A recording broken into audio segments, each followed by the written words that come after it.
নাইজেরিয়ার একটি মসজিদে আগুন ধরিয়ে দেওয়ার ঘটনায় ১১ জনের মৃত্যু হয়েছে। এই ঘটনায় দগ্ধ হয়েছেন বেশ কয়েকজন। নাইজেরিয়ার কানো রাজ্যের গেজাওয়া এলাকায় বুধবার মুসল্লিরা ফজরের নামাজে অংশ নেয়ার সময় হতাহতের এ ঘটনা ঘটে।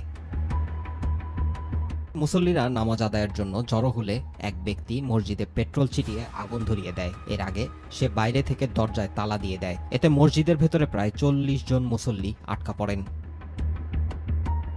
এদিকে প্রত্যক্ষদর্শীরা জানান, ফজরের সময় মুসল্লিদের কান্নার আওয়াজ শোনা যায়। তারা ভেতর থেকে তালাবদ্ধ দরজা খোলার চেষ্টা করেছিলেন। শব্দ শুনে প্রতিবেশীরা ভেতরে আটকে পড়াদের সাহায্য করতে ছুটে গেলেও সবাইকে বাঁচানো সম্ভব হয়নি। পুলিশের পক্ষ থেকে বলা হয়েছে, সম্পত্তির উত্তরাধিকার নিয়ে বিরোধের জেরে এ ঘটনা ঘটানোর কথা স্বীকার করেছে সন্দেহভাজন ব্যক্তি। ওই ব্যক্তির দাবি, মসজিদের ভেতরে থাকা পরিবারের কয়েকজন সদস্যকে লক্ষ্য করে আগুন লাগান তিনি। জুবার রহমান, মাই টিভি নিউজ।